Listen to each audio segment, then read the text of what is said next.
Hi, Orange Room.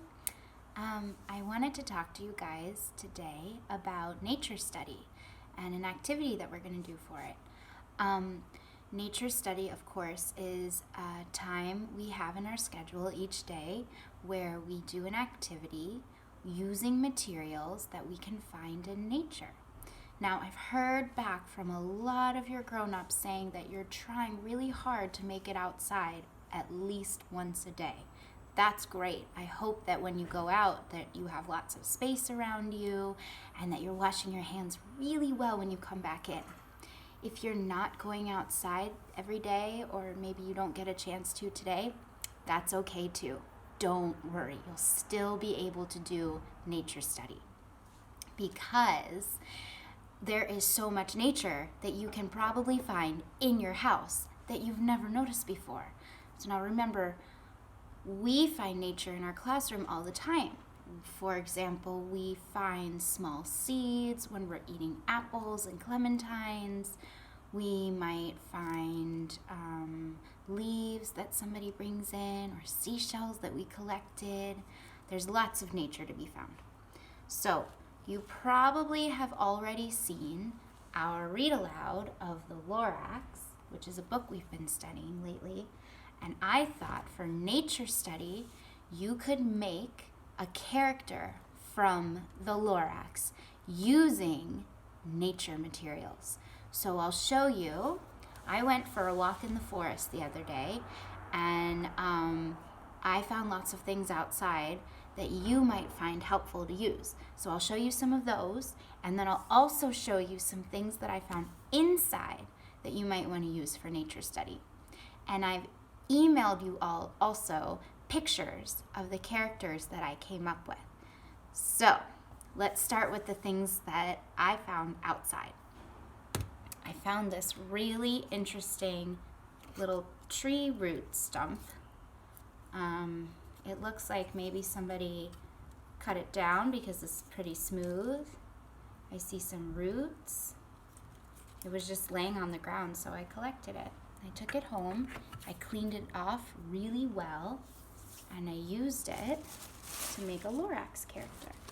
I also found some other sticks. I found this really long one. Whoa, it's really big. And I brought it home. And then I noticed that some of the bark was peeling off, so I peeled off some pieces of bark. We know about bark, we've used it before. I found some more bark and some more bigger pieces of sticks. So this one I thought was interesting because you can see the different layers. Here's the outside bark, and here's the inside wood. And here's the other side. So those are some things I found outside. We also know that you can find rocks and pine cones and lots of things outside.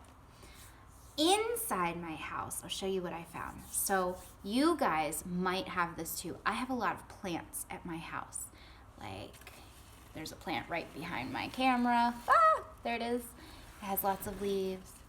There's a plant behind me. There's lots of plants in my house, and even though they're alive and I don't pull them out of their container, every once in a while, a leaf might fall off. So I found a leaf that came off of one of my plants. I'll show it to you.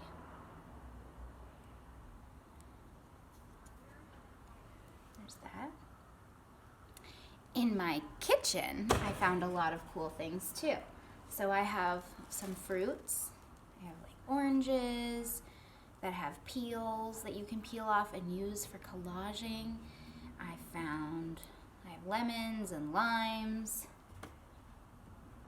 I have ginger. Kind of looks like a little tree.